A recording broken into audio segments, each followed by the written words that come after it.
Nga po na Senator Trillanes, mukhang magiging or parang naging preview yung pag-aresto kay Teves sa mangyayari naman na pag-aresto kay Duterte ng ICC. Parang naging preview daw. Sa pagkakataong ito, sigurado tayo na napakataas na ng level ng kaba at takot ni Duterte. Pero hindi natin pwedeng ikaila na ganun din ang nararamdaman na itong si Kibuloy. Malaki kasing kahihiyan yan na sila ay maaresto. Malaking tagumpay, natural, ng kung sino man ang mga taong dapat makatanggap ng justice. In the name of justice, sigurado tayo maraming matutuwa sa pag-aresto kay Duterte at kay Kibuloy. Yun nga, balikan natin na preview daw. So ibig sabihin, madaling makipag-cooperate ang Interpol sa ating mga local police na pwedeng magsilbi nga ng warrant of arrest sa isang katulad ni Kibuloy. Napakadali talaga yan. Sa huling pahayag ng Davao City Police, ready na sila. At makikipag-coordinate syempre ang Senate Sergeant at Arms sa pag-aresto nga dito kay Kibuloy. Pero yun lang, yung arresting situation na yon ay coming from the Senate. Pero paano yung totoong galing na talaga sa korte yung warrant of arrest? You see? Ngayon nga, na Senado pa lang ang nagpapa-arresto sa iyo, takot ka na.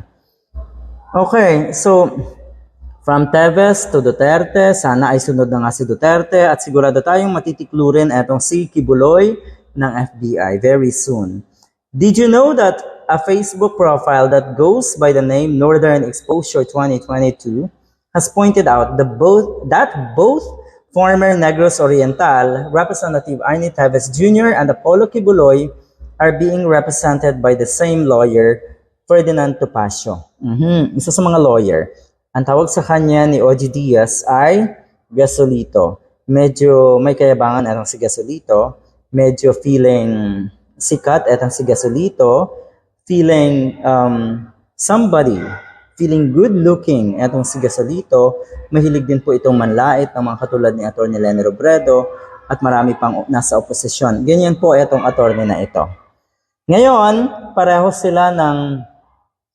niyang nire-represent etong si Teves nga at si Kibuloy. Bakit kaya? Anong kaugnayan? You see, as a lawyer, kitang-kita kung ano yung or saan ka inclined. Kung sino yung mga taong didepensahan mo at kung sino yung mga akusado na kikilos or kukuha ng serbisyo mo. Bakit kaya ganon? Yan kasi ang malaking katanungan ng mga netizens. Pareho or nire-representa ng isang abogado etong si Teves at si Kibuloy. Ayun. May kaugnayan ba si Teves at si Kibuloy? At si Duterte? Ganun ba yon? Kasi mukhang isa rin etong si Topacio sa mga tatayong legal counsel nga na si Duterte. Bukod kay ano pang isa kay Roque na tatayong legal counsel na si Duterte. Baka etong isang ito ay ganun din. So you see, yung mga naging client ng isang katulad ni Topacio ay mga kriminal, ay mga akusado. Mahirap yan. Bakit kaya pumapatol? Or bakit kaya kinakagat niya yung mga ganitong klaseng kalaki na kaso at napaka-sensational talaga? Napakahirap isipin na makakalusot at pwedeng mong ipagtanggol yung mga katulad na itong tao, si Teves, si Kibuloy at si Duterte.